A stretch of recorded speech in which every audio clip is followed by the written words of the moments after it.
पवित्र शास्त्र लोगन के बीच में परमेश्वर की खास कामन के बारे में बतावेला, जीवन की परमेश्वर के बारे में जाने बदे जरूरी है। TWR द्वारा प्रस्तुत कार्यक्रम जिंदगी की राह का यह उद्देश्य है कि आप सबन के परमेश्वर के मार्ग में आगे बढ़े में मदद करे और जिंदगी का मार्गदर्शन करे। कृपा करके देखी सुनी ताकि परमेश्वर आपकी जिंदगी का मार्गदर्शक ठहरें। प्रिय मित्र, भजन 25 से हम एगो नया अंश शुरू कर रहल बानी। एकरा अंतर्गत 15 भजन है, 25 से 39 तक। एकरा में राजा दाऊद के व्यक्तिगत अनुभव के संग्रह बा।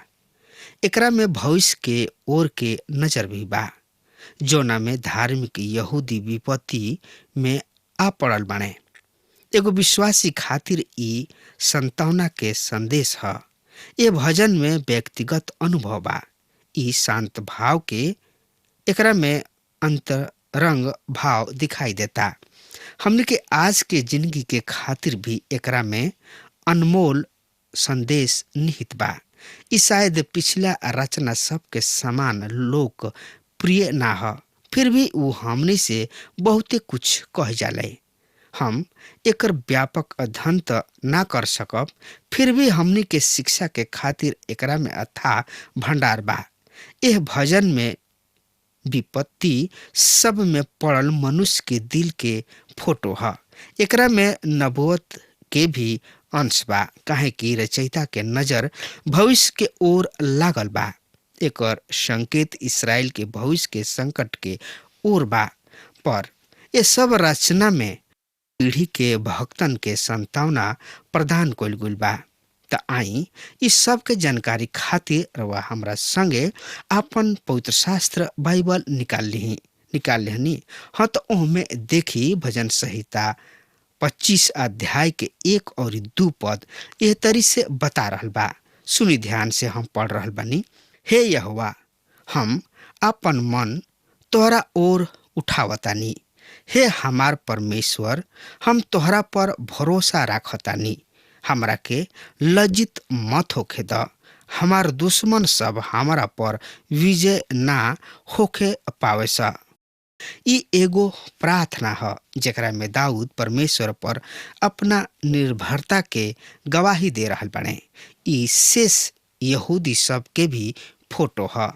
एक समय आ रहल बा जब वो पहचान पहिए कि परमेश्वर के सिवा उ केहू पर निर्भर नइखन कर सकत और ना ही करी है।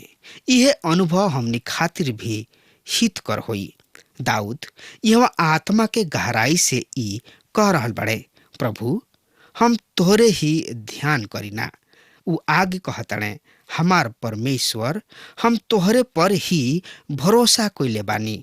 हमरा के लज्जित मत होखे द। हमार दुश्मन हमरा पर विजयी ना होके पावसा। प्रिय श्रोता मित्र भाई बहन, का कबहुआ ऐसन परिस्थिति में पड़ल बानी जेकरा में लगातार विफलता ही बा। दूसरा शब्द में कहल जाए कि का कबहुआ ऐसन समस्या में पड़ल बानी जोना में हर घड़ी विफलता ही रुआ हाथ लाग रहल बा। हार रुआ के दबा के चूर कर देले बा। रुआ के लाग रहल बा कि राउर दुश्मन रुआ पर जीवंत हो चुकल बाणे। तब का रुआ हृदय से भी एह तरीके प्रार्थना करीना? त मित्र, एकरा बारे में जानकारी खातिर रुआ हमरा संगे आपन पवित्र शास्त्र बाइबल से देखत चली। त सोचे समझे विचारे खातिर रुआ हमरा संगे भजन 25 अध्याय के 3 पद पढ़ी। एह तरी से लिखल बा, निश्चय जे तोहार प्रतीक्षा करेलन ओकरा में से केहुओ के लज्जित ना होखे के पड़ेला, पर ऊ जवन की अकारण ही विश्वासघात करेलन लज्जित होई हैं। प्रभु हमरा के आपन जिंदगी के राह दिखाव। तू हमनी के आपन राह बताव। मित्र, मानव के सामने मात्र दू गो ही रास्ता रह जाला, एगो परमेश्वर के राह, अपना खुद उनका राह। परमेश्वर अपना इच्छा हमनी पर ना ला देलन। चुनाव के स्वतंत्रता, सुविधा और अस्वीकार उ हमनी ही के खातिर छोड़ देले बाड़न। नीति वचन के लिखे वाला ई संकेत दे रहल बाणे, एगो ऐसन भी राह बा जौन की मनुष्य के उचित प्रस्तुत होला, पर ओ राही के यानी कि पथिक के मृत्यु द्वार पर पहुंचावलन। ई कैसन शांति के विषय है कि जब हमनी के परमेश्वर से पथ प्रदर्शन के याचना करी न जा, उ हमनी के सही राह प्रदर्शित कोइल करेलन। यही अध्याय के 5 पद पढ़ी एह तरी से लिखल बा, सुनी, अपना सत्य राह पर हमरा के चलाव और शिक्षा द, काहे कि तू हमार उद्धारकर्ता परमेश्वर हवा। हम तोहरा के दिन भर प्रतीक्षा करत रहिना। मित्र, आजकल एगो बढ़िया शिक्षक प्राप्त कइल बड़ा ही असंभव बा, यानी कि हो रहल बा। शिक्षा धन कमाए के सरल साधन के रह गइल बा। यदि परमेश्वर और शिक्षक यानी कि टीचर होखस त कतना बढ़िया बात बा, जैसे सोना में सुहागा। पर सत्य ई बा कि उ रउआ के शिक्षा दे रहल बने, का रउआ उनका शिक्षा सबके पहचानले बानी। कैसन कृपा बा परमेश्वर के कि उ हमनी के शिक्षित करे में आपन समय और प्रयास कर रहल बने। यही अध्याय के 6 पद एह तरी से बता रहल बा, सुनी ध्यान से। हे यहोवा, आपन दया और अपना करुणामय कार्य सबके स्मरण कर, काहे कि ई तो अनंत काल से बा। मित्र, गीतकार न केवल परमेश्वर के करुणा बल्कि उनकर अनुकंपा के दोहाई दे रहल बा, और दोनों में अंतर समझल कठिन मालूम पड़ेला। हमनी के मांगला पर वो चीज हमनी के मिल जाए, ई पहला स्थिति है। पर बिना मांगे कुछ मिल जाए तब ई दूसर का परिस्थिति के बात हो जाला। करुणा और अनुकंपा जौन कुछ दाऊद के समकालीन भक्त सब के खातिर उपयुक्त रहे, ई राजा हमनी खातिर भी उपयुक्त रहन। 7 पद यही अध्याय के एह तरी से बता रहल बा, सुनी, हे यहोवा, अपना भलाई के कारण हमरा जवानी के पाप और हमरा अपराध सब के याद मत करा। अपना करुणा के अनुसार तू हमरा के याद करा। दाऊद यहाँ परमेश्वर के सामने अपना पापी होखे के सत्य के स्वीकार कर रहल बने। उ ओह पाप सब के भी स्वीकार कर रहल बने जौन की उ सुघर यानी कि यौवन के उत्साह में कैलन, जौन की परमेश्वर के नजर में घिनौना पाप रहे। उ परमेश्वर के कृपा के दोहाई दे के कह रहल बने कि हमार उ सब पाप क्षमा कर। एकरा बाद यहाँ यह रचना में दाऊद के परमेश्वर पर विश्वास के मुक्त अभिव्यक्ति है। यही अध्याय के पद 8 और 9 में एह तरी से लिखल बा, सुनी, यहोवा भला और खरा हवे, ऐसे उ पापी सबके अपन राह के शिक्षा देले। न्याय के राह में उ दिन लोगन के उ अपना राह के अगुवाई करेलन और नम्र लोगन के उ अपना मार्ग के शिक्षा देले। हे यहोवा परमेश्वर, अपना नाम के निमित्त हमार अधर्म जौन बड़ बा क्षमा कर। मित्र, हम उनका से अपना नाम के खातिर ना, वरन प्रभु यीशु मसीह के नाम के खातिर क्षमा याचना करी ना जा। हमनी में ऐसा कोनो योग्यता नहीं कि हमनी के क्षमा प्राप्ति के दावा कर सकी जा।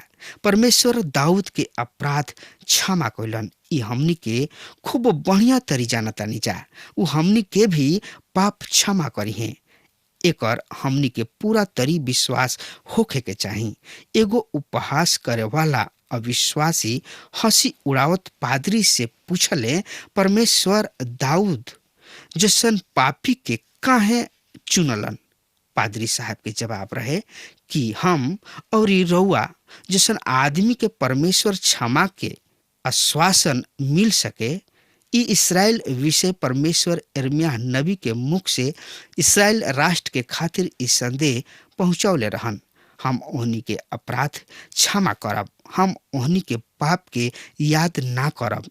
आगे 14 पद एह तरी से बता रहल बा, यहोवा के भेद उहे जानेलन जे उनकर भय मानेलन, उनके पर उ अपना वाचा प्रकट करी है। मित्र, आज हमनी के आमने सामने ऐसन बहुते लोग बाणे जेकर मसीही जिंदगी हमनी के सामने प्रश्न चिन्ह छोड़ के रह गइल बिया। ना तो ओहनी लोग पवित्र शास्त्र के बात के समझेलन और ना कि कुछ विशेष कार्य परमेश्वर काहे कइल करेलन। उनकर ई प्रतिभ्रष्टता सब भेद खोल देला। ओहनी लोग किने सवाल ही सवाल आवत रहेला, पर यहाँ दाऊद राजा साफ साफ कह रहल बने तथा ये बात के स्पष्ट कर रहल बने कि परमेश्वर आपन रहस्य ओहनी लोग पर प्रकट करेलन जे उनका से डराले तथा जे उनकर भय मानेला। जब हमनी के प्रभु के साथ साथ चले लागी न जा, तब अधिकतर ऐसन होला कि हमनी के सवाल करे के आवश्यकता ही ना रह जाला। उनका हाथ में अपन हाथ दे के आगे बढ़त जाई जा, तब ना कोनो सवाल के आवश्यकता होला और ना जवाब के। प्रिय मित्र, अब विचार करी जा विपत्ति सब के स्थिति ओकरा से निकास करे के बारे में। तो यही अध्याय के 15 पद यह तरी से बता रहल बा, सुनी ध्यान से। हमार आंख हरदम यहोवा के ओर लागल रहेले, काहे कि उहे हमरा गोड़ के जाल में से छुड़ई है। 16 पद यही लगले पढ़ लिहल जाओ। एह तरी से लिखल बा, हे यहोवा हमरा ओर फिरा और हमरा पर अनुग्रह कर, काहे कि हम अकेला और पीड़ित बानी, यानी कि हम बहुते दुखी बानी। प्रिय मित्र, हमरा हृदय के क्लेश कतना बढ़ गइल बा, हमरा के संकट से मुक्त कर। यहाँ इसराइल राष्ट्र के शेष रहल धार्मिक सब के क्लेश और महाक्लेश काल के प्रार्थना हुई। अतना ही ना, हमनी के विपत्ति समय ई हमनी के विपत्ति काल में ई आज के युग में भी हम मसीही सब के दुआ प्रार्थना हो सकेला। आखिरी तक ई भक्त के विपत्ति सब के स्थिति में दुहाई हो सकता। हमनी के बार बार परमेश्वर के दुहाई दे सकता निजा, ई जानत भी कि हमनी के दुआ प्रार्थना सुनल जाई। आई अब देखल जाओ भजन 26 के। ये भजन के विषय ई कहल जा सकता कि ई धार्मिकता के आधार पर एगो भक्त के दोहाई है। परमेश्वर के नजर में दाऊद घोर पापी रहन, पर यह रचना में दाऊद अपना धार्मिकता के बखान कर रहल बने।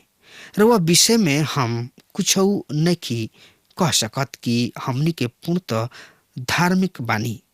एक रहस्य पौलुस प्रेरित कुरिन्थ के मसीही सब के पहला पत्री में अध्याय 1 और 30 पद में एह तरी से लिखताड़े, परमेश्वर के वरदान से रुआ सब मसीह यीशु के अंग बन गइल बाड़ा। परमेश्वर मसीह यीशु के हमनी के ज्ञान, धार्मिकता, पवित्रता और उद्धार बना देले बाड़े।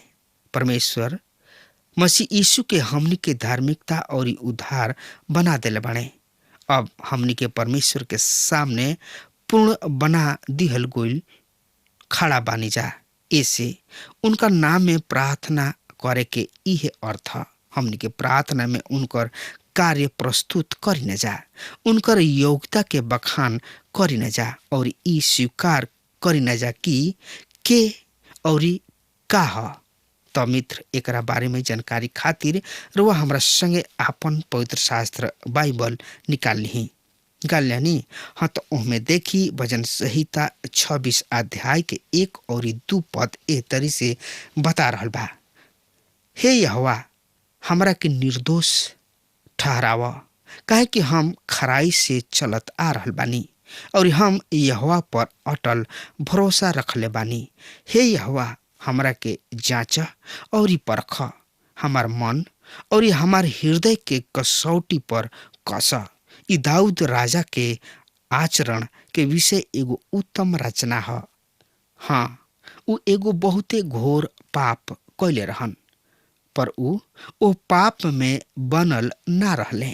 मित्र, दाऊद के पाप चंद्रमा के कलंक जैसन ना छिपे वाला अपराध रहे, पर एक कलंक के सिवा दाऊद के सारा जिंदगी चंद्रमा जैसन उज्जवल और दिव्य मान हो गई। देखनी हा नु इनकर पाप, वो अपना पीछे आवे वाला सब राजा के जिंदगी और कार्य के मापदंड बन के रह गइलन। हर बार ई स्मरण कैल गइल कि ऊ अपना पूर्वज के पद चिन्ह पर चलले या ना। यदि ऊ दाऊद के अनुसरण कैले रहन तो उनका के उत्तम राजा घोषित कैल गइल। ई भजन रचना हमनी के पहला भजन के याद दिलावता। हमार आचरण निर्दोष रहल बा। ई मात्र दाऊद के परमेश्वर में विश्वास ही रहे, जेकरा कारण गिरला से बच गइलन। ई ना कि ऊ परमेश्वर सशक्त रहन, ना ऊ सशक्त तो ना रहन। उनकर तो बस ई मालूम रहे कि हमार रखवाला बस परमेश्वर हवन। यही अध्याय के 3 और 5 पद एह तरी से बता रहल बा। सुनी ध्यान से, हमरो खातिर पढ़ रहल बानी। काहे कि तोहार करुणा तो हमारा आँखी के सामने बा और हम तोरा सत्य मार्ग पर चलत आ रहल बानी। हम धूर्तन के साथ ना बैठिना, ना ही कपटी सबके साथ जाइना, और हम कुकर्मी से घृणा करिना, अर्थात दुष्ट सब के साथ ना बैठिना। प्रिय मित्र, हम तोहरा सत्य राह पर चलिना। ई एगो निश्चयात्मक कथन है। भजन यही सत्य के नकारात्मक वक्तव्य में प्रस्तुत करताणे। भजन 1 में ई सब कार्य करे वाला के धन्य आदमी घोषित कइल गइल बा। मित्र, हम उच्च स्वर में आभार गान गा के तोरा अद्भुत कार्य के घोषणा करतानी। कोनो भी आदमी के खातिर ई आवश्यक भइल करेला उ अपना विश्वासी के दावा के समर्थन अपना क्रम से करे। का ई संभव नहीं खे कि ई भजन ऐसे लोकप्रिय नहीं के हो सकल कि एकरा में परमेश्वर के प्रसन्न करे वाली शैली पर बहुते जोर दिहल गइल बा। पद 12 एकरा बारे में एह तरी से बता रहल बा। हमार गोड़ समतल जमीनी पर स्थिर बा, हम सभा सब में यहोवा के धन कहल करब। प्रिय मित्र, का अर्थ बा एह अभिव्यक्ति के? हमार गोड़ बराबर जमीनी पर स्थिर बा या स्थित बा। यदि राउर गोड़ समतल जमीनी पर बा तो रउआ बड़ा ही आत्मविश्वास के साथ खड़ा हो सकतानी। कोनो भी गीत रउआ के लड़खड़ाए और डगमगाए के भय ना भइल करेला। उनकर गोड़ समतल चट्टान पर बा, उ चट्टान भी ना हिली और रउओ भी ना हिलब। यदि राउर गोड़ ढलाऊ जमीनी पर रखल गइल बा तो रउआ के बहुते सावधानी के साथ अपना डेग के फूक फूक के रखे के पड़ी। प्रिय मित्र, अनेक विश्वासी आज यही दशा स्थिति में बाड़े। ओहनी जाना पाप से खेल रहल बाने जा। ऐसन अनेक मसीही खुद पाप के पास जाके ओकरा से छेड़छाड़ कैल करलन। प्रिय मित्र, का पाप कोनो खेले के चीज हुआ? प्रिय मित्र, पाप से पछताप करी और प्रभु यीशु मसीह के नजदीक आई। काहे कि प्रभु यीशु मसीह प्यार करे वाला प्रभु यीशु मसीह हमें उनका से बढ़ के केहू नहीं खे कि उ केहू के प्यार करत होखस। प्रभु ही केवल बाणे कि हमनी के सबसे प्यार करलन, काहे कि उ महान परमपिता परमेश्वर हमें। यही से हमनी से प्यार करलन। तो अगर हमार बात रउआ सुन रहल बानी तो आई प्रभु के चरण में और अपना पाप के स्वीकार करी। जैसे दाऊद अपना पाप के स्वीकार कइलन, वही तरी रउओ भी अपना पाप के स्वीकार करी और प्रभु के चरण में आ जाई, काहे कि प्रभु महान हमें। श्रोता मित्र भाई बहन, अब हमार समय खत्म हो रहा बा, तब तक खातिर रउआ हमरा के आज्ञा देही। परमेश्वर रउआ के बहुते बहुते आशीष देस। आमीन। हमके विश्वास बा कि ई कार्यक्रम आप सब खातिर फायदेमंद सिद्ध भइल हुई। हम चाहतनी कि आप सब अपन अपन आशीष हमरो से बांटी। अगर आप सबके लगे बाइबल से चाहे आपकी निजी जिंदगी से कोनो सवाल होके, चाहे कोनो समस्या खातिर प्रार्थना करावे चाहतनी, तो हमारी फोन नंबर पर जरूर संपर्क करें। परमेश्वर आप सबके बहुत आशीष प्रदान करें और आज का दिन आप खातिर सुखद बनावे।